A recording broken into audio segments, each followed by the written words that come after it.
Good evening. It is Friday, December 5th, and the Gem State Report is back. Let's, if I can find it, roll the intro.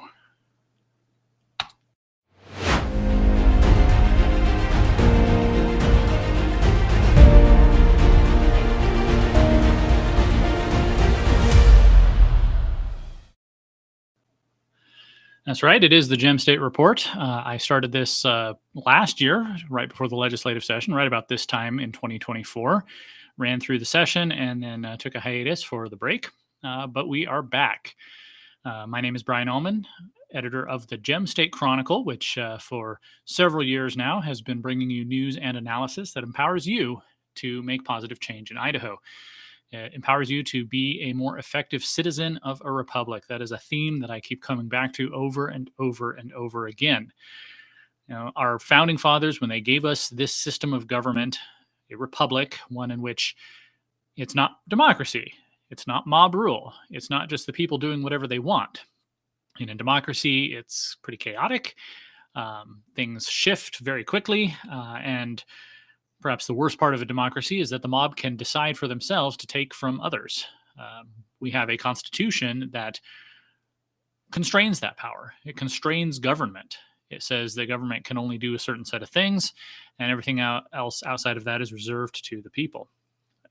Idaho Constitution says the people are sovereign, and that we lend our sovereign authority to governments. Governments made up of legislators, governments made up of the executive branch, the governor, the attorney general, the secretary of state, and the government made up of the judiciary, are the judges who interpret the law and adjudicate disputes and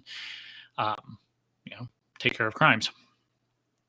So our part as citizens is not just to sit back and watch or just impotently complain on social media, as seems to be too common these days. It's to take an active part. That means voting. It also means talking to your legislators, telling them what you want to see, giving them the benefit of your expertise. Our legislators, we have a citizen legislature. Every one of our lawmakers has an outside job. My legislators here in District 14, where I live in Eagle, is Representative Josh Tanner. He's a business owner. Representative Ted Hill. He retired from the Navy as an aviator. He still flies commercial on the side.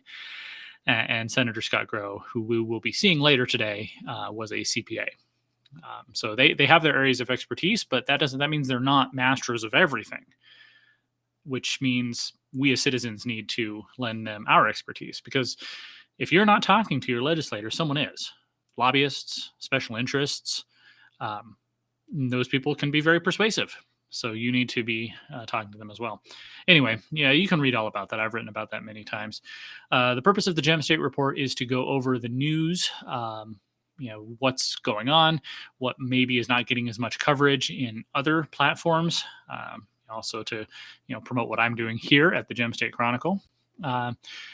So let's do a quick rapid fire round. It's been a while since I've done this, so bear with me. I'm going to flip over to a screen share there. GemStateChronicle.com is the place. It is your one-stop shop for news and analysis, as well as information. If you haven't checked out Idaho Insider, you see that right up there. You can check out the executive branch. Legislative branch is probably the most interesting one because it's the biggest, 105 legislators. You can see them just listed. You can see them by district. You can see them by committee. Committee is really helpful because once the session starts, you're going to hear that this bill is in this committee, or this committee is waiting to hear have testimony on this bill. You can come down here. So go to House Agricultural Affairs. That's alphabetically the first one, and wait for it to load there. And you see the members. There's no chair because Representative Kevin Andrus stepped down to take a federal position, and his replacement has not been assigned a committee. And I presume Representative Raymond will take over as chair, but it's up to the speaker. Anyway, and when it's in session, you can actually just watch the live video right there on the page. Tells you what their schedule is, tells you how to reach their secretary if you have any questions about testifying. Gives you links to the page on the legislative website, the agendas and the minutes if you want to see what they said in a previous meeting or see what's coming up. The archive, you can go watch the previous meetings going back years. List of all the legislators on there and what district they're in, what party they're in. The code for this, which I wrote with the help of Google Gemini, sorts them by first is the chair and then the vice chair, and then the members of the committee alphabetically with the Republicans on top and Democrats down on the bottom. And then over here on the news section is anytime I mention this committee in an article, whether it's me mentioning it or someone else writing it in an op-ed or in a press release or whatever, it will appear right there. So it's very cool. You should check it out. So anyway, I want to do a rapid fire. There were some stories I was following a couple of days ago. Actually, if you come over here to archive, you can just see a list of the stories I've written. And special columnist Savannah DeHay here, who's talking about health. Very interesting stuff. But about a week and a half ago, I wrote about stories I'm following. There were 3 things that were going on, and I just want to follow up on each of those things. So the first one was the Secretary of State was going to head over to Mountain Home to do a recount of the Elmore County ballots. There was an issue where after the results were announced, they found out that about nearly 400 ballots had not been counted. And so that's not good. However, I think this was a good test case for showing that our elections officials do have processes in place in case something like this happens. So the Secretary of State went out there, they did an actual hand count, they verified every physical ballot, and then they hand counted every ballot. And thankfully, it turns out that none of the races changed. Even there was a race where somebody won by 1 vote. I was just talking to the Secretary of State the other day. He said that it changed to being a 6-vote victory. So the outcome did not change, which is probably good, because imagine you go to bed on election night, 100% of precincts counted, every ballot counted. As far as you know, you won. And then a week later, 2 weeks later, you find out, wait a second, there were other ballots and you actually lost. That does not do much for trust in our election systems. In my former home state of Washington back in 2004, Washington, to set the stage here, has not elected a Republican governor since 1980. But 2004 was the closest. The state representative named Dino Rossi was running against the Attorney General, Christine Gregoire. Rossi was ahead with the election night tally. But it was close, so they did a recount. He's still ahead. But they decided to do one more recount, and it looks like they found some ballots that had not been counted. What do you know? And for whatever reason, that one held up. Now, whether they did or not, whether it was legit or not, that's beside the point. The point is, it creates mistrust in the system. Whereas I think what happened here in Elmore County, I think this should actually generate more trust, because a mistake happened. They went out and they corrected it, and it turns out that there were no races that turned out differently, thankfully. But it also showed that the clerk's office and the Secretary of State's office had procedures in place to take care of it. So, the second story I was talking about was the revenue shortfalls. We're actually going to talk about that a bit later. Every year, JFAC, the Budget Setting Committee, does a revenue projection. How much money are we going to take in taxes? So we know how much we can spend, how much we can appropriate, how much we can earmark for all these different state agencies and projects. The Constitution says you have to have a balanced budget in Idaho. So you cannot spend more than you take in, unlike the federal government. But our revenues are coming in short of projections. But some people think the sky is falling. Senator Groh does not think the sky is falling, and we will hear from him later in this show. Finally, the third story I posted there was about the Kootenai County Republican Town Hall from earlier this year, where a person who has a reputation for being disruptive at meetings such as this was being disruptive at this meeting. And the sheriff, Bob Norris, asked her to leave and then ordered her to leave, and she refused. And so he essentially deputized. He asked some private security who was at the event to help him remove her. And so that's the question that was at hand. Was he acting within the law? Were these private security officials acting within the law? About a month ago, the Attorney General's office said that the sheriff, they were not going to press charges against the sheriff. He appeared to be acting within his prerogative. And just today, I've got this up here, the cases against the security personnel were dismissed. There is one more case against I think the boss, the president of the security company, and that's going to go to trial. So, hopefully there will be a good outcome there. I wrote about this a while ago, before this story, about how this really is the leftist tactic of going in and disrupting our events, our meetings.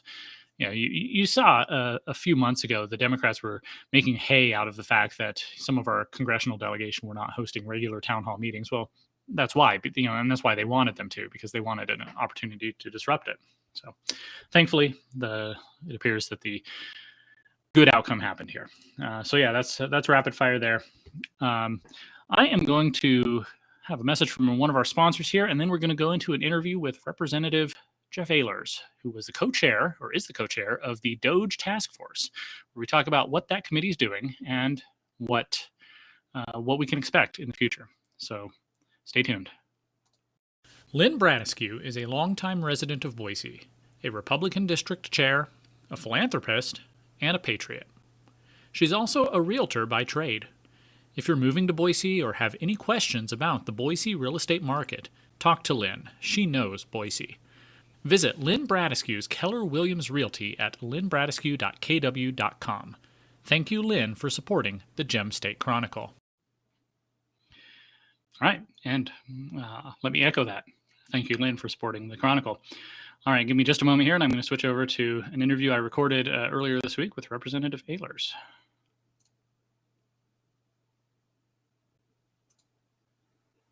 Representative Jeff Ehlers, who co-chaired the DOGE task force this summer. Thank you for joining me. Yeah, thanks, Brian. Good to be with you, and thanks for having me.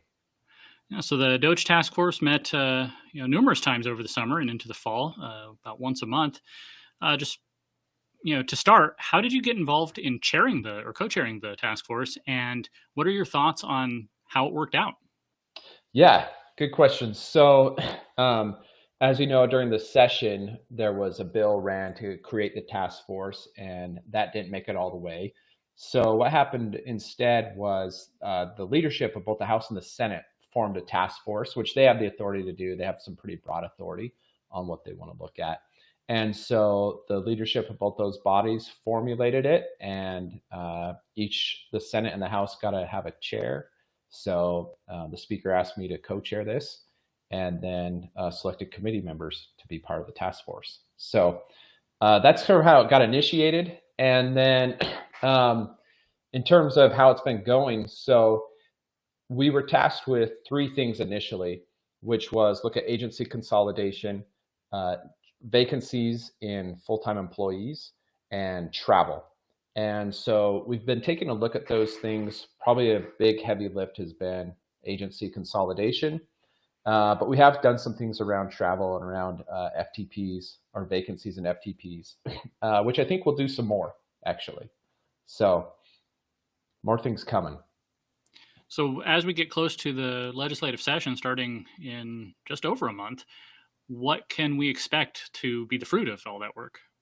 Yeah, so we passed, I think it was 6 recommendations in our November meeting for agency consolidation, such as like the Honey Commission, various things, Goat and Sheep Board, others. So we're drafting legislation right now that's come from the DOGE task force, has the DOGE stamp on it to take care of those.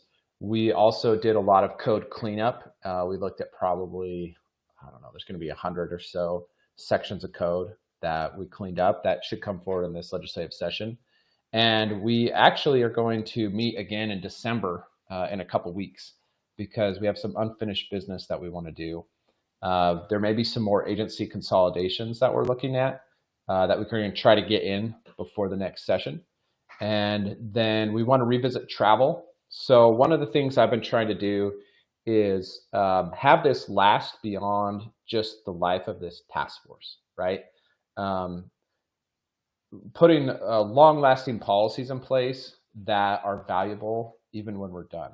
You look at the federal level, right? And it did some good work, and then it kind of flamed out, right? And now they're no longer meeting at the federal level with their DOGE task force. So I want to put some things in place in terms of travel, like standardized policies, and put some things around standardizing vacancies and employees, so we don't have to like go back and revisit this like every few years. So those are some things that I'd like to do also in the future.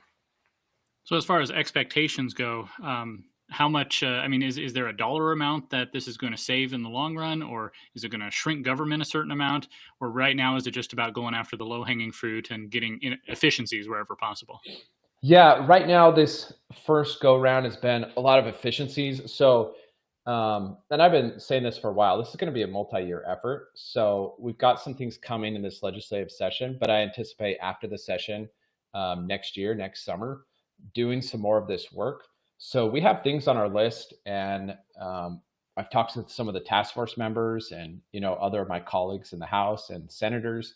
There's still some things we want to get done around DOGE that are a little heavier lift. They take time. Some of these bigger agencies, which is where the real cost savings could be and the real big victories, the big ROI will be, take longer to get through and to sort through and to build consensus around, to build enough support to do those kind of things. And so, yeah, I anticipate this going on into next year, and that will have some of the bigger things. Now, you did ask about like quantifying it, and that is one of my goals, is to quantify it. And we've been working with our Legislative Services Office, shorthand LSO, that's what we call it, to help quantify some of these things. So I hope that by the time the session comes around, we could quantify our recommendations that we've been doing, and then build on that into the next year. So I know there's a lot of anxiousness for us to show ROI, and I absolutely want to show that and show cost savings, but it's going to take some patience for us to get some of those bigger ones that aren't quite so low-hanging fruit. Do you expect the committee itself, the task force itself, to continue into next year, or is it going to be reformed, or what will that look like? My assumption right now is we'll continue as is. Maybe there'll be somebody that wants to change off of it, but I anticipate going forward with it. And I think, as far as I know, the task force members will continue with it. So you and your fellow co-chair, Senator Todd Lakey, recently presented the findings of the task force to JFAC, the Budget Writing Committee. Do you think they were amenable to your suggestions, at least as far as their sphere of influence? Yeah, they were. They were really receptive to it. Now, there's a couple things on there they'll probably do some homework on. I think state police was one of them I've heard pushback on, that had some vacancies that, might not actually materialize into cost savings. But the total that we recommended was somewhere around $30 to $40 million of cost savings by eliminating those positions. So I'm hopeful JFAC will take the action on it. And that is one of the things that we keep in mind, right, is the federal DOGE committee was an executive branch effort. And so they could do things through executive order, but we're a legislative branch task force. And so we have to go through the legislative process. So all of our recommendations, we need to push through this session, this upcoming session, through both the House, the Senate, and the governor, so they can actually become law. So, so I think there's some things that will get through JFAC. They seem receptive to it. I want to go a little bit into the weeds on this. During at least the first couple of task force meetings, there was a lot of talk about these vacancies, and that's been a big focus. When the legislature appropriates money to a department for a certain number of full-time positions, but that department does not fill the positions for whatever reason, maybe they don't have, they can't find any applicants, or it's just not a priority. Where does the money actually go? Does it get returned back to the general fund, and so it's not spent, or does that agency hold on to it? Yeah, good question. So I don't think I have the exact dollars, but I can tell you some of the routes that it does go. Some of it gets returned back.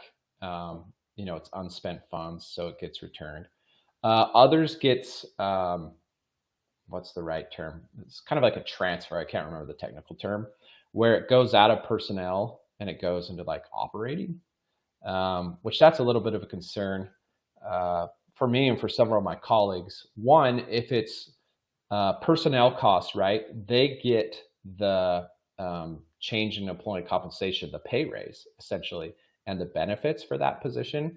And so if each year you get like a 3% pay raise, on a position, but it's vacant, and then you take that money and transfer it into operations, you're essentially getting the 3% raise in operations, which was intended to be for personnel costs. So when we're looking at things, so that's where some of the money goes, is it gets transferred elsewhere, which is concerning. So I was talking about doing things long-term. So that's one of the ideas that I'm working on. We'll probably see in the December meeting is what can we do to prohibit that in the future, so that there's none of this kind of funny business of moving money around line items when it really should be for personnel, and things like maybe it just automatically goes away and gets returned after 6 months. So you really need to be serious about hiring. If we have like laws in place for that, then we wouldn't have to come back and examine line item by line item every few years, each agency and what's going on. There would automatically be a process in place to handle these funds and make sure they get returned. I think the idea of processes in general is underrated in government. Well, yeah, it's true, because government or any like sort of institution, right, that humans have developed, you put something in place and it gets momentum, and that's the status quo. And so it just carries on for a long time. A body in motion tends to stay in motion unless acted upon. And that's so true with, government entities as well. So one more question. After the very first meeting, you set up a citizens portal where you could go onto the legislative website and submit ideas or submit concerns, whether you're just a citizen or an employee of a government agency. How valuable was that to you and to the rest of the committee? Yeah, those are really good, and we really appreciate the public input. We've tasked one of the task force members of following up on those, and hopefully in December we'll have more to report there on what's been done. But the public has a lot of good ideas, and some of those have turned into our next list of what to look at. We did low-hanging fruit, and now we'll have some others. The other thing that was really good was some of these agencies, people within departments and agencies brought up some things that we now are going to look at, which I think is fantastic. Like, that's one of the things we wanted is, state employees, people on the ground that know what's going on, come tell us things. So we should have some more input on some of those fairly soon. Not input, but output, I guess, some outcomes from that. So yeah, really appreciate that public input.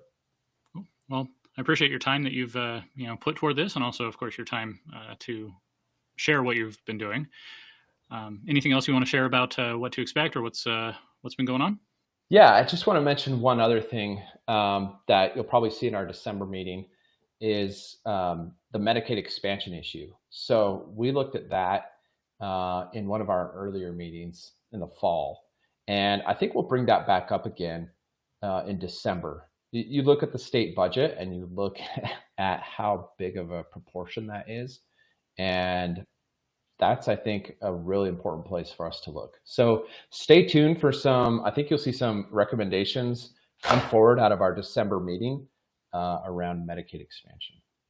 Oh, I'm looking forward to seeing that. Representative Jeff Ehlers, co-chair of the DOGE task force, thank you for your time. Yeah, appreciate it, Brian. Thank you.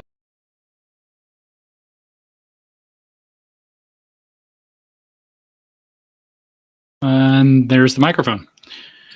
So thank you again to Representative Ehlers for taking time out of his day to tell us about what the committee's been up to. I went to some of the DOGE committee meetings earlier in the summer. I've missed the last couple due to other things.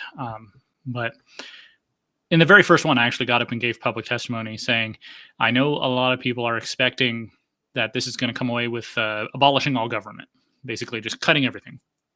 And that's not likely to happen. But we do want to see something. It's like at the federal level. Representative Ehlers mentioned that the federal DOGE committee is an executive branch endeavor. President Trump implemented it and gave Elon Musk and his whole team of whiz kids basically the keys to everything. That's not how this one is. This was a legislative committee. So they don't have the keys to everything. They have to go ask nicely to the governor's office or to the controller's office for this data or that data or this information about who's paying what to where. And so it's not quite the same thing. But you notice a lot of people soured quickly on the federal DOGE stuff, even though they got a lot done. They led to the elimination of USAID. They gutted the Department of Education. Right after Trump's one big beautiful bill, they passed another bill that had like $12 billion in rescissions. That's money coming back that had been previously appropriated, and they're still going. If you go find the DOGE account on X on Twitter, they're talking about what they're still doing, what they're digging up. It's just nothing so dramatic as it was at the beginning, and so that's hopefully what this legislative task force does is it might not be super dramatic. We're not going to abolish an entire department, but hopefully it's going to save money, make things more efficient, and as we talked about, be something that continues through the next few years. I wanted to flip back over to my screen share here. So this is the Legislative Services Office Budget and Policy Analysis Division Budget Information. Just search for Idaho budget and this will come up. And this tells you how much money, the original appropriation, that's how much the legislature actually appropriated for each fiscal year. Remember, the fiscal year in Idaho for the state government is July through June. So the legislature meets January, February, March, April, and the budget they pass goes into effect in July. And then that's in effect until June. So we are currently in fiscal year 2026. And these are the appropriations, the original appropriations. And you can dig into the money. Trustee and benefits is a huge chunk of it. Personnel costs. You can look at how much they actually spend. They don't actually spend what they've been appropriated each year. Appropriations by category, dedicated funds, federal funds, the general fund. General fund is most of our tax dollars. Dedicated funds are things that are paid for out of special accounts, like certain gas taxes go directly to roads, or when you get a hunting license, it goes to that department to maintain the wildlands. And then federal money comes from the federal government, and that's its own big ball of wax. But yeah, so go check it out sometime. That's it might not make a lot of sense, but these days we have a lot of help. I mean, I'll do my best, and in a few minutes you're going to hear from Senator Grow, the co-chair of JFAC, to tell you about some of these numbers. We also have AI. Just dump it into ChatGPT or Grok or whatever, and ask, hey, what does this mean? That can help you become a better citizen, better at holding our elected officials accountable for the literally billions of dollars of hours that they're spending. Not that it's all mine; it's all of ours. Yeah, so I'm going to roll another little ad here. It's just a little 30-second thing, and then I will go to my interview with Senator Grow about the budget and about these projected revenue shortfalls. Is the sky falling? Is it the end of the world? Well, we'll find out. I'll be right back. Money Metals is not only a great local business right here in Eagle, it is arguably the premier precious metals dealer and depository in the country. With a vault twice the size of Fort Knox, Money Metals is your source for gold, silver, and any other precious metal that holds value as our dollar continues its decline. Visit moneymetals.com to learn more, place an order, or check out their articles and podcasts on the concept of sound money. Thank you, Money Metals, for supporting the Gem State Chronicle. Indeed, thank you, Money Metals. They have a great operation there. Not only are they, a business that's in the business of buying and selling gold and silver and other metals, they advocate for sound money policies, and they do support a lot of good conservative, Republican endeavors. They support the Gem State Chronicle, and I am eternally grateful. They've done a lot for various conservative candidates and the Idaho GOP. So thank you again. Let's move over to my interview with Senator Scott Grow. I caught him for a few minutes. It's actually a bit of a longer interview, but he goes into the weeds of these numbers, and I think it's really informative and it's really helpful. So I'm going to play the whole thing. I caught him right in the middle, in between meetings, as he was at the Capitol yesterday working. So let me flip over to this. Someday I will. Senator Scott Grow is my representative in the Idaho State Senate. He also chairs the Joint Finance Appropriations Committee, co-chairs that is, which is the budget setting committee. And as you might expect, that's a very, very important and busy committee. Now, over the last few months, we've heard reports that revenues are coming in under projections, and that has, a lot of people worried. People fear that we're going to come in have some sort of crisis with the budget. But yeah, I thought I'd bring you on to ask about that and what's going on. Thank you. Appreciate the opportunity, Brian. And yeah, so first of all, the sky is not falling. It is not a crisis. The economy is doing well. And the projections have been reduced in a conservative kind of way. And so we worked with the governor, obviously, on that. So let me just mention, I have some slides here that we'll be pulling up. In fact, if you'd like to pull up the first slide, let's take a look at that. Okay. So last session, well, first, we project out the revenue 18 months in advance. If you can tell me what's going to be happening 18 months from now, you are my friend as far as revenue. But that's the job that's been given to us in JFAC, and we have to look out and make our best guess. So during the last session, we knew that Trump had the tariff things coming. We knew they were working on a tax bill, hadn't been done. It wasn't done until July 4th. We were out of session by then. But we tried to be very conservative. And so we, on the bottom line, after we looked at our revenues and then subtracted all of the budgets that we funded this year, we left a bottom line of $430 million. That is the largest bottom line ever in the history of Idaho. So you can see that we had that 430 million, plus this first slide shows the different rainy day funds, if you want to call them that. So on that second line down, you see the Budget Stabilization Fund. Back in 2009, we're comparing what it was like in the Great Recession and what it's like now. They only had 206 million back then. We have 880 million sitting in that fund. Public Ed Fund, we have $250 million sitting there. So we have a total of $1,683 million in reserves. That's 29.9% of our revenue, of our budget, I should say.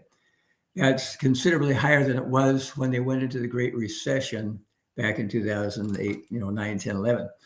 So when I first got in JFAC back in 2020, my co-chair and I, Wendy Horman, before we were co-chairs, we sponsored a bill to raise the limit on how much could be put in those stabilization funds. So that's the first point, that we're in good shape cash-wise, no worries there. So if we really were in a recession, we'd be fine, but we're not. Next one, let's go to the next slide. So there we start talking about the beginning. Line 1, you can see on the left-hand side where it says at Sine Die, April 4th, 2025, we were sitting on 419, nearly $420 million.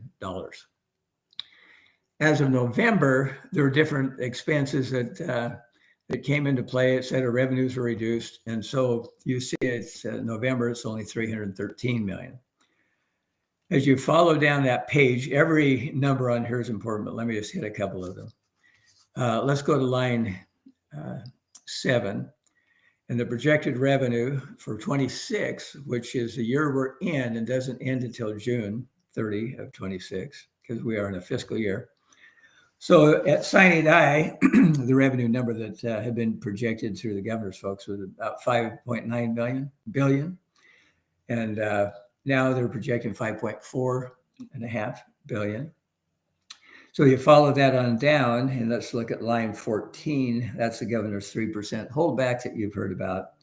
And that gets us at line 16 at Sine Die. That's the 440 million that we were sitting on, biggest balance ever. And now with the revised revenue, we're in a negative 58 million. That's 58 million on a budget that's basically 6 billion.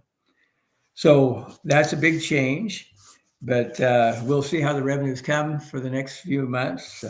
That'll be part of what we'll consider as we get into the session. So let's look at the next one. I'll tell you, the next slide shows where the major miss has been in revenues that have come in. And you'll see the headings there: individual income tax, corporate sales, et cetera. Everybody's about the same except for corporate income tax. And that has to do, I don't want to get a lot of detail, but yeah, I will just skip that detail. I'll just say that's the part that's missing right now. There's reasons for it, okay? And we feel that those are probably timing reasons. Or for the last 2 or 3 years ago, it was like 250 million that would come in for corporate income. And the last 2 years has been like $1 billion. And there was some tax legislation we did that allowed more money to be front end loaded. So we saw those in December. I'll just say it that very simply. So that with that law change that Trump put in on the SALT deduction, which is your state and local income tax, that's deducted on your Schedule A on your 1040. It was limited back in his first term to $10,000. And then this bill raised it up to $40,000. And that was the concession he did to the legislators from New York and California, those big tax states. So that has reduced the pressure to front end load and pay those taxes before the end of the year. And we'll more likely see those in April, or if it extended to June, possibly. So that's a quickie. So everything's running along about the same except for corporate income tax. One comment on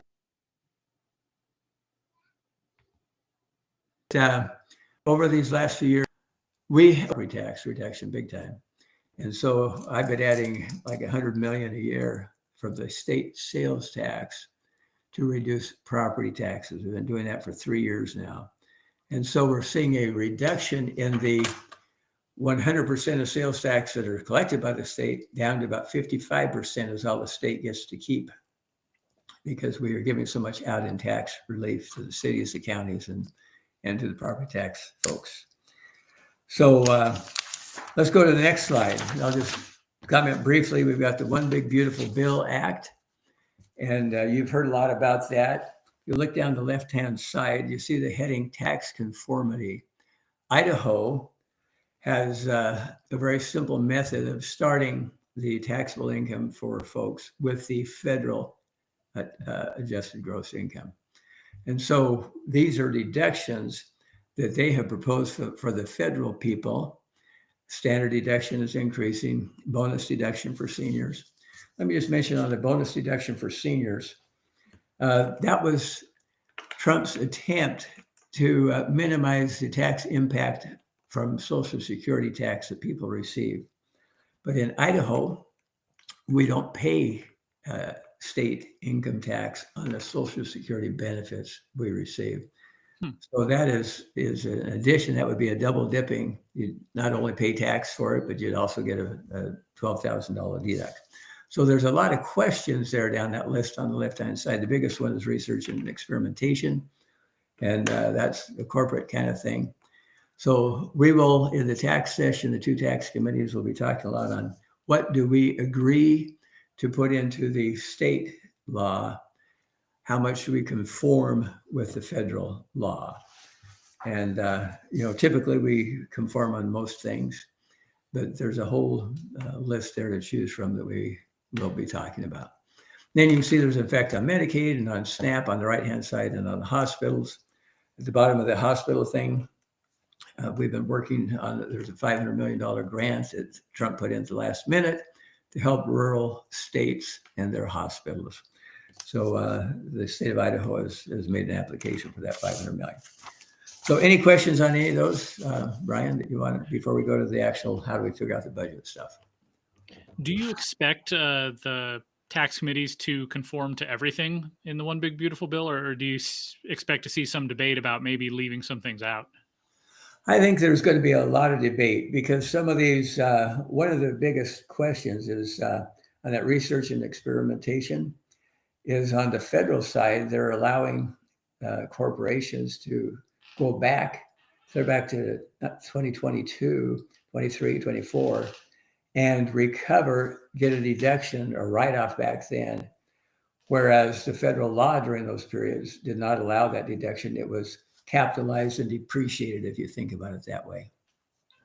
And so there's questions, should we, possibly go ahead and conform with the 2025, let that happen. But do we give a benefit to go back and give these corporations a deduction when they did all the research and experimentation, knowing that they were not going to have a deduction? So that's just one example of discussion. They could go back or forth.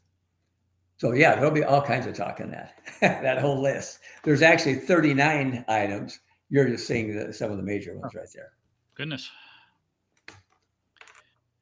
Okay, go to the next slide when you're ready. Okay, so now we'll get you in the weeds of how we create the budgets. And we're just going to focus on the left-hand side in the interest of time. That's the general fund. The other two columns are the dedicated funds and federal money. But we're going to talk about general fund because that's your income taxes directly that come into the state of Idaho and sales tax, et cetera. So we start with the original appropriation for the 2026 year. And then we look at any supplemental requests. Again, we're talking about the fiscal year that hasn't even ended yet. It won't end until June 30, 2026. We already have supplemental requests for 101 million there. And then there's a 31 million executive carry forward. I won't get into that detail, but the governor holdback, you see the 81 million down the line there. That's a deduction. But with all of that, there's a difference of 67 million. Now, what is some of that? That's the basis that we begin with. Now, let me give you the detail of those supplementals at 101,810,000. Go to the next slide. I'll show you the detail behind that. So here's Medicaid is asking for another 87 million over and above what we've already paid or budgeted for Medicaid for the fiscal year 2026 ending in June. And then that is based on two things, basically. More people have moved into Idaho. I saw some information today. There's a new person moving into Idaho every 26 minutes. So you look at how fast that's just rolling up our population. So there's a population increase. And then the second is a utilization question. If people that are on Medicaid get into more expensive surgeries, that kind of thing. So those are the projections. We call it a population forecast. That's our best guess from the Department of Health and Welfare at this point. Then we have the Department of Corrections, the same kind of thing. How many new prisoners are involved in the system and what's the utilization? And they have the HIV and the hepatitis and this and that and the other. And so that's the increase that's expected over and above the budget that's already been done for Department of Corrections. So those two add up basically to that 101 million that I showed you on the prior page. Those are the requests to just based on new forecasts. Okay, so we'll go to the next page. Then we get into the 27 budget, and that's the one that we normally would be working on in January, and we will, in addition to any changes that might still happen to 26. So this is where we're projecting out 18 months as to what might happen. And so we start with the base, which is last year's maintenance budget. It was a 5.591 billion. And then we look at some other increases that are being thrown on us. And you'll see health insurance. Health insurance, the increase in health insurance is a 26% increase. Now you think about that. That number you're looking at is just the increase over the amount we're already having to pay for health insurance. And so that kind of goes to the bottom line there. You see 131 million on the bottom line there. So go to the next slide. And you can see this is where we call these enhancements. These are new requests, new things that people want to have. And the governor has asked them to be tight. But you go down to the line about 6 or so there on the left, it says population forecast adjustment. That's that 191 million that we talked about earlier, just on prisons primarily and Medicaid. I'll show you the detail on both of those in just a minute. That's a population increase forecast for the fiscal 27 budget on top of that population forecast we just looked at a minute ago for 26 increases, 191 million there. And then the budget enhancements that they want for the 27 budget are 339 million. And then you see that ongoing rescission, that 47 million reduction. That's that 3% holdback. And you're thinking, oh, I thought that was 81 million. That number has been netted with the Medicaid adjustments that automatically come into play. And so it brings it down to only 47 million in savings. So there's 613 million over and above the 26 original budget that we did. Now, one last bit, and then I'll open to questions because you'll have some, Brian. So let's look a little bit of that detail on that population forecast for the 27 year. And then go to the next page and you'll see it. That's at 191 million. And it's 81,520,000 for Medicaid and 22,300 for Department of Corrections. That's 191 million.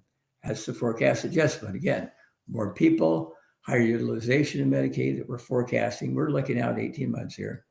Department of Corrections, how many more people will be in the system, and the utilization, that's 191 million. And then the next page is one last item, and then we'll take your questions. The last page shows the new requests, new stuff that they want to have over and above the population stuff that we're forced to take care of because we have the prisoners. We have 1 out of 4 people in Idaho is on Medicaid.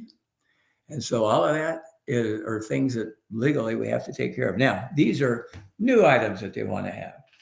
So Health and Human Services, well, start education, they want 51 million more over and above what we've already done. And Health and Human Services, a little over 8 million. And then the big is economic development. And that's really that's the Idaho Transportation Department within the Commerce Department. For the last, for 3 years, we did 300 million a year for roads. A bunch of that goes to local roads, not just state highways. And then last year, we only did 275 million. They're requesting another 275 million this year. So you add those up, and that's at 339 million on top of the base budget that they're requesting for this year. So, and if you haven't been totally confused yet, let's see if we can confuse you some more. What questions you have, Brian? Well, I'm not so much confused. It's just it seems so overwhelming to be dealing with this much money, and it just keeps growing. What makes it so impossible to keep spending from just growing according to inflation and population? Why is it always going above that? Yeah, let me mention because I think this is an important point that I failed to give you. Right now, if we didn't have any of these additional requests that they're coming up with for population forecasts and new stuff they want, if we didn't have any of that, we would already be at the same budget we had for 26, no increase at all, 0. So you say, what's causing the increases? Well, first, population, more people, more utilization, Medicaid. And then we talked about the prisons. We talked about the health insurance premiums. If you have health insurance yourself and pay any premiums, good chance yours are increasing this year. And we have to pay whatever that cost is. That includes the public school teachers and the state employees. That's just the increase at 133 million. But if we didn't have that and we forgot the other stuff that they're asking for, we would be the same budget as last year, 0 increase would be fine. But there's always more requests. And so what happens, the way it works is the governor will do his thing and he has a state address. And he says, we want this, this, and this. And last year when he did that, I can think right off the bat of 200 million that we did not give the governor that he had asked for. And that's the interplay between what the governor wants, which is in behalf of his departments and agencies, and with the legislature, who's more responsive. Well, I won't say more responsive, but we are responsive to the taxpayers. Because as you know, last year we cut 453 million ongoing in tax relief. And we've done over 4 billion in tax relief in the last 3 or 4 years. So that's what we've been trying to do. There's 2 ways you can cut down spending. One is first you cut the revenues. And that's what we've been doing by all of the tax relief that we've been doing. And the other is, okay, now these are the monies we have. How does it get spent? And that's where all the pressure comes there's about 100 departments and agencies of the state government that all think that they need all this money, and they're all really, not all, but many are concerned that the governor has a 3% holdback, which is only held back on all the non-education things. And the education budget is more than 50%. It's about 60% of our budget is education. So if we can't adjust that one, all the statutes that are in place right now for career ladder, we call it in education, and tenure as they work longer and as they get raises and all that kind of stuff. It's mostly employees. It's employees that you're dealing with, and they like to get raises, and they like health insurance. I see both sides there, in that biblically, a workman's worthy of his wages. You don't want government pay to be just bottom of the barrel, because then you'll just get bottom of the barrel people. But on the other hand, it is tax dollars, and there are certain limits to what government should do, and it's not an enviable place to be in, where you are having to balance those things. It's not. Let me give you a perfect example. You talk about, do we pay them adequately, that kind of thing. They have a good retirement benefit. Their plan is very good for that. But here's an example on law enforcement. We pay to train our state police, and then we keep them a year or two when they're finally really trained. And then in many cases, they leave to go to work for the city or the county because they pay more than the state does. So then we're cycling again and having the cost of retraining police. So we're in a competitive market for people, just like every business is. I guess one more question is, Sure. Where you kind of, have to deal with policy versus budgeting. The legislature sets policy. It says, okay, this is what we're going to do. It's like Medicaid expansion. The people passed that. Whether that was a smart idea or not, that's beside the point. The people voted for it, and so it becomes the law. They have to fund it. Yeah. And so how much leeway do you have in JFAC to adjust the budget? We have some, and that's a great question, Brian, because the other committees there are 9 other in the Senate, and those are the quote policy committees. They decide the policy, like a tax committee, whether the tax is going to be or not. And then whatever those decisions are made there, then they come to JFAC, and those are laws, and we have to conform with the laws. So the ability that we do have, for example, if we have to fund state police, let's say, I'll take that example again. This year, because of the tightness of the budget, we're going to be looking at 3 tiers. Constitutionally, certain things are demanded. Other things are essential, like police services. And then there's other stuff that gets funded. So we have to really hold tight on public ed, for example, which is in the Constitution, and state police is essential. And that's kind of the pecking order. We will probably have to reduce budgets more than 3%, in my opinion, to balance the budget. And that's the way that we'll do it. And did I lose the question in that response? No, it's it is that balance between how much can JFAC actually do to it's not like you can repeal Medicaid expansion or just not fund schools at all, but there is some wiggle room in deciding how much you give the people. The agencies are demanding this much money or asking for this much money. Well, for example, on all of these new requests, we have different work groups. There are 10 people in the Senate and 10 in the House that are part of the Joint Finance Appropriation Committee. We divide that. We produce over 100 budgets, Brian, that then the House and the Senate have to consider, and then the governor can veto or whatever, or sign. And so we have work groups where we assign out these 100 budgets to different little groups of our people in JFAC. And they are to come forward with recommendations. I can tell you, we have folks very conservative on the right, and then we've got Democrats on the committee as well.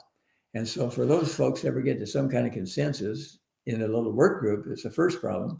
Then they bring it to JFAC, where we're pretty well evenly split. We didn't used to be. You remember that was part of my challenge is it was tough to hold budgets, because when I first got on the committee back in 2020, it was basically a rubber stamp committee for the governor. That's what I said. Now, as I said this last year, there are a couple $100 million we did not give the governor that he asked for. And so we are being much more able to reduce monies now because of the makeup of JFAC that's happened last year, and we'll see it again this session. So yeah, we have what we call intent language. It's not policy, but you can say it's budget policy for sure. It's fiscal policy. That if whatever we say, this is the way it's going to be spent, and if you deviate from that, it's a violation of the law. So yeah, we have that kind of ability. But on Medicaid expansion, we can't do anything but fund it because it is a law. We have to deal with it. You'd have to rely on other committees and the legislature as a whole to change the law to change that. Exactly, and that would be interesting. I guess one more question, just a very high level here, and not to get anyone in trouble here, but you mentioned education. It's about 60% of the budget, or at least the general fund. Yeah. And the governor didn't even touch that with his holdbacks.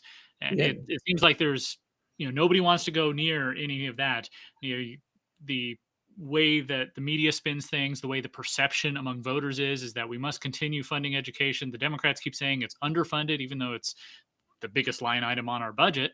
Yeah. And so it seems like there's a very strong headwinds if you want to actually try and cut anything from education or reduce the rate of increase or reform it or anything. Last year, there was a bill in the House about just accountability for where money goes once it's appropriated to the public school system. Do you see any energy to take a crack at education, or is that just going to keep growing? Well, that is a great question. It's very difficult because the Constitution mandates that we are supposed to provide these public schools, et cetera, et cetera. And so basically what it ends up being are raises for teachers and administrators each year. That's the push that keeps increasing. So like other folks, they aren't content to just sit there and not have any raises or to have a reduction in their salaries. So that's a big push we have. And you've got a teachers union, you've got the administrators, you've got the school boards, you've got all kinds of pressure groups that work on the governor. And he gives us the first recommendation where he thinks how to go. So to substantially deviate much from that is a pretty hard lift based on the composition of the legislature. Well, we'll see what happens. It's going to be an interesting session, and I appreciate you taking the time from your work. I know you've been working on this as we speak, throughout the day, and you'll be back at it tomorrow. You're right, and I appreciate it, Brian, for the opportunity. It's a complex process, and so hopefully this gives just at least a high-level view of what's involved in this process. And I'll just make this comment again. Any subject you pick any one of these 100 budgets, you got people that want to spend more and people that want to spend less. And that's where it all gets worked out in the work group. One of the things that Co-Chair Herman and I have really worked on is transparency, making sure people can see what's down into the detail of these budgets.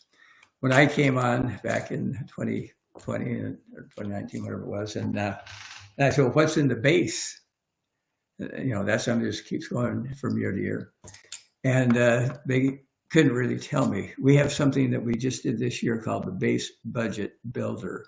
We're going back 17 years on every single budget. And you can clear back 17 years and say, what was the bill that added 100,000 here? And the next year they added 200,000. The next year, another 100. All of that buildup, all that transparency is available, not just for every legislator, but the entire public. Okay, so when we talk transparency, that's a new thing we've done that has never been available to the Idaho taxpayer before. You can look at every single bill back for those 17 years to see how those base budgets were built. So transparency is the name of the game, and it's online, and they can find it there under the legislature. And then in JFAC, we have to be able to get out of there and then to the floor, each floor, and then what the governor does is up to him after that. But yeah, there's 105 legislators, and as I always say, we have to get 18 senators, 38 House people, and the governor to vote for things to make it law. Yeah, it's a messy process, a complicated process, but it's the way things have to be done. It is, and it's all about working with people to convince them that your ideas are wonderful. Okay, and that is a challenge. When you got to get 38 House people to agree, 18 senators. That's a lot of one-on-one trying to say, hey, this is the best we can do, or what do you think we ought to do? And you try to make it happen. So that's making the sausage, as you and I've talked about before. Well, I appreciate this look into how the sausage is made, and appreciate your time, Senator Scott Grow, co-chair of JFAC. Thank you. Thank you.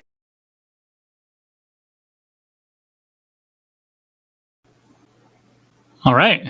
Thank you again to Senator Grow for taking the time. I know that was a long talk, but this is a very, very, very deep and complex subject, the budgets. It's easy to just stand on the outside and say, yeah, just cut spending. Okay, the question is where? Well, everywhere. That's not really an answer. I wanted to show you, you got it right up here, the budget dashboard that the senator mentioned. It is actually really interesting. You can see how much the base budget has gone up, how many FTPs have gone up. You can see the specific base budgets for each agency going back, 12 years or so, 17 years, I think. All the different maintenance bills. It's a ton of information. And this is exactly what we want from government. We want them to be transparent and to give us this information, but then the responsibility is ours to then take that information and use it. So, we have to go through this and say, okay, well, if we're going to cut spending somewhere, let's go to our legislator with an actual specific thing that can be cut.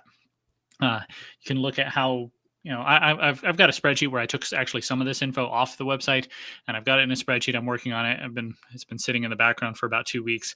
I'm looking at how much the base budget has grown, how much those FTPs have grown in comparison to inflation and in comparison to population growth. The one thing I keep telling folks is that the governor and his government have been able to have their cake and eat it too. They've been able to do both. Increase spending and cut taxes. It's because we've had a great economy. It's because we've had a lot of population growth. The governor just yesterday was giving a speech about how the cow problem, the people coming from California, Oregon, and Washington present challenges, but also opportunities, because it's causing our economy to still go into overdrive here compared to a lot of the rest of the country. And so, because of that, they've been able to cut taxes each year while still increasing spending. They've been able to do both. They come in and give more money to education, historic and unprecedented investments in public education. They give more money to transportation, more money to this, more money to that, just throwing it everywhere. And at the same time, last year they cut $453 million in ongoing taxes. So it's making everybody happy. Obviously, there's a lot of folks, a lot of good conservatives who say, wait, the spending increase, it has to stop. And they're totally right. And this year might be the opportunity to do that, because finally we've reached the point where now those tax revenues are not coming in as high as they want. So as Senator Grow says, they're going to have to cut something. If you want to get some ideas, one other thing I wanted to highlight here, Idaho Freedom Foundation, they are holding a budget press conference, 1:30 p.m. on Monday the 8th, so next Monday coming around the weekend. I would love to be there. I have a pre-scheduled meeting at that exact time, so I won't be there. I will try and catch the recording and see what's going on. Maybe even invite somebody from IFF to come on and talk about this for next week's Gem State report. But they're going to lay out a conservative budget. I know they have been banging the drum on obviously eliminating the sales tax on groceries, but also repealing property taxes. And I'm sure they're going to come in with a lot of cuts. Just candidly, I don't expect the legislature to take this and say, okay, yeah, this is what we're going to do. But this provides the anchoring point. This says, okay, well, this is what's possible. And this is where we are now, or at least this is where, put it in the frame there, this is where the agencies want to be. And so it'll pull it further. It's like what Donald Trump says about the art of the deal. Whenever you, start a negotiation, you put out an outlandish number, whether really low if you're the buyer or really high if you're the seller, even though you're not going to get that number. But it's a psychological technique where once you have that number there, that becomes the anchor point. So hopefully IFF's number can be down here, and even though the agencies and the governor might be up here, it'll pull them down. It's that anchor pulling it down. So yeah, I'm looking forward to seeing what they have in mind. These budgets are big and complicated, so I'm glad there are people who are doing the hard work of looking through them, both in the Senate and also in the policy, centers and think tanks like Idaho Freedom Foundation. Oh, where's my mouse? It's on the other screen. All right. We've got one more ad read, one more sponsor to thank, and then I will be bringing you a chat with a special guest. Ryan Spoon is a volunteer for the Republican Party, a conservative activist. He's the first vice chair of the Ada County Republican Central Committee, and he is also the recipient of a month's worth of free beer, and he will tell you exactly why once we come back. New St. Andrews College is a different kind of higher education. It harkens back to the traditions of scholarship, excellence, and devotion that colleges and universities once embraced before they discarded those things for today's woke indoctrination. New St. Andrews, right here in Moscow, Idaho, develops leaders who shape our culture by living faithfully under the lordship of Jesus Christ. Learn more at nsa.edu. Thank you, New St. Andrews, for supporting the Gem State Chronicle. By the way, in case you're wondering, those ad reads were all me. None of my sponsors have actually sent me anything to say, "Hey, you read this," like sometimes people do. If they did, I would happily do it and let you know. But no, that was just my impressions of each one. I'm happy to, have partnerships with like-minded people and organizations, and I appreciate New St. Andrews, Money Metals, and Lynn Bradescu for being consistent sponsors of the Gem State Chronicle. So I'm going to go to my chat with Mr. Spoon here. All right, Ryan Spoon is the first vice chair of the Ada County Republican Central Committee, and, well, he's gotten a little notoriety over the past week or two. Ryan, thanks for joining me. Yeah, thanks for having me, Brian. So, well, why don't you tell the story? What's been going on? You'd probably have to go back to, I believe it was March of 2024, when Representative Stephanie Mickelson gave testimony before the Idaho House during one of their floor sessions. And she stated that, quote, "every food processor in the state," unquote, hires illegals, was the gist of what she says. So I didn't really think that it was reasonable to assume that she had the ability to speak for every food processor in the state, but it was obvious that she was speaking for the 3 food processing businesses that she owns. And so that simmered with me for a little while. I didn't like a sitting legislator so openly flaunting her violations of immigration law. But I pretty much just sat on it and complained about it to people I knew. And she attacked Senator Brian Lenny in the meantime, went after him, claiming that he knew nothing about agriculture or Idaho or immigration or anything like that, because he was saying that we should uphold our immigration laws. And so then on Inauguration Day of 2025, when Trump was inaugurated, January 20th, 2025, he said, "This is the golden age of America. It's a new dawn." And the next day, Tom Homan, I believe he's with DHS, he put out a statement saying that he was asking for Americans to send info on illegal immigration.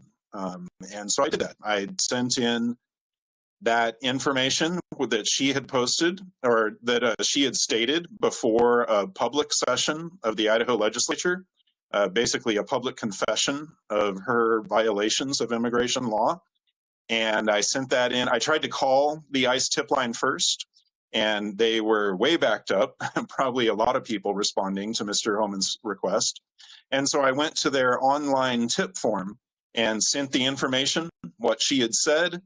I sent the names and addresses of her businesses, and that was the last I heard of it. I didn't really know what came of that tip. But a few months later, I got a call from Daniel Waters, who was an investigative reporter, and he wanted some information about a story he was writing.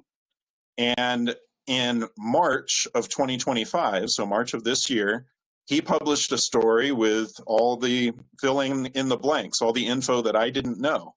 And it turns out that just a few days after my tip, ICE did raid Representative Mickelson's businesses, and they had a prior contact with one of her employees. So a man named Sajid Soto, he's an illegal immigrant from, I believe it was Mexico, but it may be another Latin American country.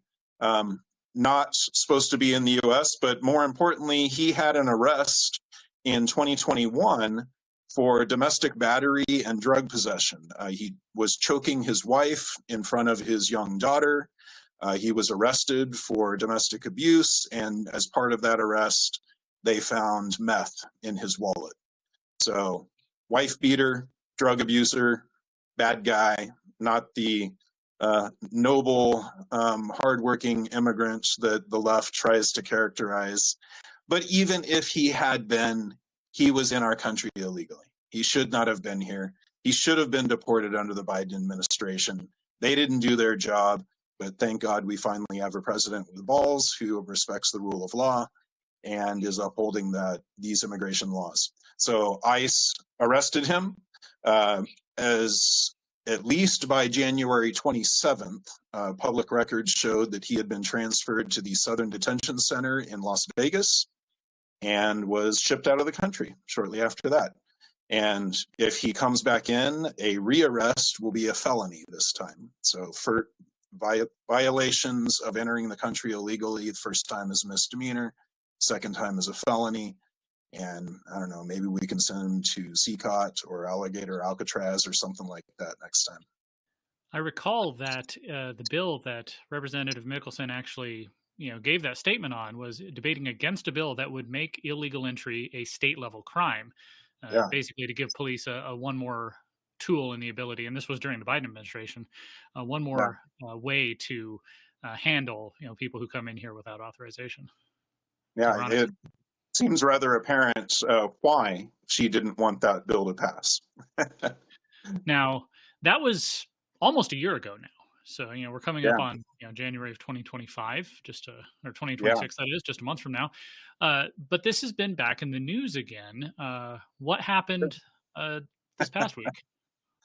So a local saloon, the Old State Saloon, who has their own level of notoriety, posted a statement on X, on Twitter, and they may have posted it elsewhere, I don't know, saying that they would give 1 month of free beer, and they've since clarified that to up to 2 beers a day for 30 days, for anybody that could prove that they assisted with the deportation of an illegal alien. And so a friend of mine on X, her name's Lauren Walker, she goes by Roglue18, she tagged me in a reply to that post saying, "Oh, hey, Ryan, go down and get your free beer." And so I replied, "Sweet, I'll be right down to get my free beer." And Mark, who owns Old State Saloon, apparently hadn't heard of the prior incident with Representative Mickelson and myself. And so he asked for some details, and I sent him the news article that documented the whole timeline of the tip and the raid and the deportation. And he said, "Yeah, this qualifies. Congratulations, Ryan. You get a month of free beer."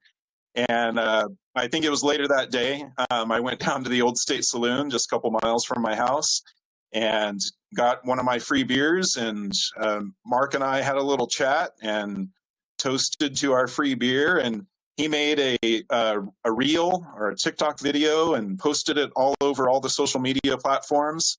And it's really taken off since then. Everything from Newsweek, New York Post, Fox News, Gateway Pundit, Daily Mail in the UK, Hindustan Times, India Times, everybody just, it seems like I'm running out of news outlets that have not republished this story. And I've, of course, gotten the usual flack from the left, everything from just nasty comments to actual death threats on my phone, on email, social media. Documenting some of those, some are more or less credible than others, but it's certainly not the first time that I've fielded leftist hate, so I try to take it all in stride. Well, I noticed when Old State Saloon first posted about the free beer option, it got picked up by a lot of big national accounts, including the Department of Homeland Security, whose Twitter account has been, pretty intense since President Trump came back into office. Yeah. I guess it does show the, this is such a polarizing issue at this point that people on the right, myself included, are enthusiastic about seeing our laws enforced and people who shouldn't be here deported. But then you have the people on the left who they believe that we're literally Nazis for even considering, deporting people who shouldn't be here. Yeah, it's ironic. I'm pretty sure the Nazis prevented people from escaping, rounded up into camps, and kept them there, and then eventually killed a bunch of them. Where our goal is to ship people back from this to these countries that they are purportedly so proud of until we ask them to go back to those countries. It seems a little ironic that, I love Somalia, or I love Mexico, or I love whatever country it is, until somebody says, great, how about you go back there? And then, man, that's akin to a death sentence, apparently, to have to go back to these wonderful countries. Where do you see the debate going here in the near future? We've got the legislative session coming up in January, but also, you're, within your role as a vice chair of the Ada County Republicans, do you see the debate continuing? Do you see things changing? Yeah, I do see the debate continuing. Unfortunately, there are a lot of financial incentives. So I've had a couple of people in law enforcement have approached me and warned me about the very serious danger that I could be facing. And they've mentioned the cartels that are bringing many of these illegal immigrants into the country. And they said that you're going after their revenue stream, or one of their revenue streams. When people do that, the cartels tend to make examples of them. And so they've advised me on some just very practical, common sense security precautions, and I've taken those very seriously. But it just goes to show that people don't give up money easily. And just like Representative Mickelson didn't want to give up her cheap labor, there's a whole lot of other people, both legislators and the people that donate money to them, that don't want to give up their cheap labor. I hope that it doesn't come to open warfare the way that it did the last time a portion of our country was told that they had to give up their cheap labor. This is akin to modern day slavery. Many of these immigrants, a significant portion of their income is going back to the people that trafficked them into this country. So I hope that it can be settled peacefully and lawfully. But history shows us that when there's this much money involved, people don't back off without a fight. But there's a lot of people that are really sick of this and that are willing to take that fight and to take this to the courts, to the legislatures. And I hope we can continue in that. I hope that voters are going to pay attention and continue to pursue this. But we shall see how it goes. There's events like the shooting in Washington, D.C., the illegal immigrant or illegal alien that ran over the little girl in Boise. There's lots of incidents with illegal aliens running trucks into people and killing people on our highways. That this is often how things change for humanity. We are motivated by tragedy. And these are horrible things to happen. But hopefully the good that will come out of them is that we will learn from our mistakes and that we will change our laws and enforce the laws that are already on the books to fix the problems that are here.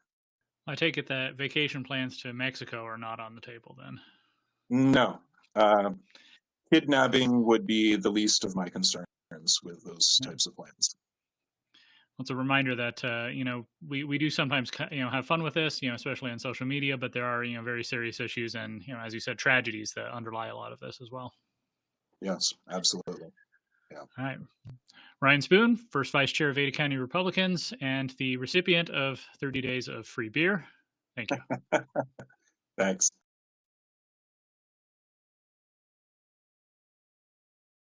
Back on. I'll get better at that timing later. So yeah, thanks again to Ryan Spoon for coming on and explaining the whole backstory there. Obviously, like I said at the end, we do have fun with this. Old State Saloon is having fun with this. He's having fun with this. But there are real consequences here. There are lives at stake.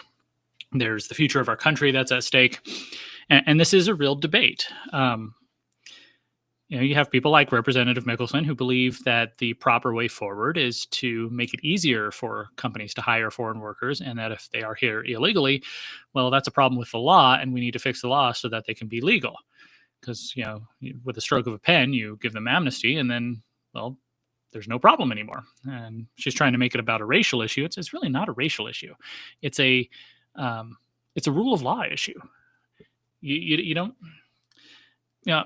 There was a news story today about ICE picking up more people in the Caldwell area. And of course, the news media, local print news media, is framing it as being essentially these Nazi stormtroopers coming in and kidnapping random innocent people off the street. It's a reign of terror. But you never see that kind of coverage when it's about, people who commit other crimes. If somebody's a suspect in murder, assault, arson, robbery, theft, burglary, any of those things, then it's right and proper that law enforcement should go in and take that person into custody. With the case of, and they try to split the difference, saying that these illegal aliens have not committed any crimes. Well, being here illegally is against the law, but they don't believe it should be.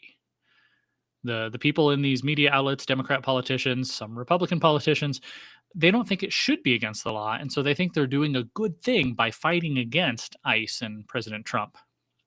I actually wrote about this a couple of weeks ago, about a little over a month ago, over in The Hill. Let me bring it up over here. It was my inaugural opinion piece over in thehill.com. It's a national platform. And I was talking about how the local media here in Idaho responded to the raid in Wilder, which is down southwest of here in the southwest corner of the state. There was an illegal gambling operation that apparently a bunch of families were there.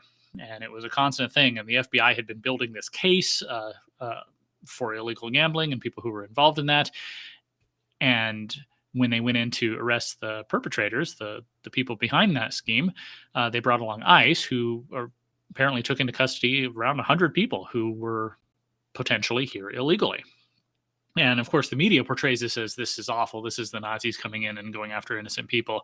It's just, it's awful. And they're trying to portray it that way, even though you look at Idaho's demographics. Idaho voted for President Trump by a wide margin, and President Trump ran on mass deportations. This is exactly what we voted for. And so I wrote there about the disconnect between our local print media and the I think the greater population. Now, our reporters who are portraying the stories this way, they would say they're standing up for other members of the community, specifically the illegal aliens. But that's the question, isn't it? Are those members of our community? If somebody moves into your house and they're not invited and they eat your food, and maybe they even have a job, maybe they even pay for their own food, but they're living in your house. Are they a member of your household, or are they an invader who needs to go back to their own home? And that's really the question of this debate. And we're going to see it coming in. I saw the Secure Idaho, a group that was looking at election integrity and fighting the ranked choice voting last year. They've just come out with a new website with a bunch of information about immigration legislation and lobbying and donations from big agricultural companies who want to keep things the same, or at least even expand illegal immigration, or make it legal, that is. I'll have more information on that next week. I haven't had a chance to look very closely at it. But yeah, this is definitely a big debate here. There we go. So there we go. That is the Gem State report for Friday, December 5th, 2025. I'll be back next week. I want to thank my guests again, Representative Ehlers, Senator Groh, and Mr. Spoon. I'll bring you some more guests next week to talk about some of the things that are going on as we get closer to the legislative session. Appreciate you all being here. This should be live streaming on The Gem State Chronicle on Facebook and Twitter, X, should be going out to Rumble, should be going out to YouTube, and Substack. Since this time last year when I started it up before, Substack has added a live streaming option. So this should be live streaming on Substack right now. If you're watching this on Substack, let me know how it works, because I have no idea how it works. I just connected it on the back end and hopefully it's working. So yeah, remember to go to gemstatechronicle.com, check out everything that's there. Check out Idaho Insider if you have any questions about who your legislators are, who your elected officials are. I'm still working on the judicial branch, trying to expand that and get more information for you there. And of course, subscribe. Go up to the button that says subscribe, or go over to newsletter.gemstatechronicle.com is the actual Substack link where you can subscribe for free, where you get 3, 4, 5 articles a week in your inbox. Or you can be a paid subscriber to support my work. And I try to give paid subscribers a little bit of extra behind the scenes information now and then. I will clip these 3 interviews and release them on their own if you just want to watch them or share them with your friends. I appreciate you watching. I appreciate your support. Remember, the whole point of this is to continue learning together so that we can be more effective and engaged citizens of this country. We have a republic if we can keep it, so let's work together to keep it. Have a good night. Have a good weekend. I'll see you next time.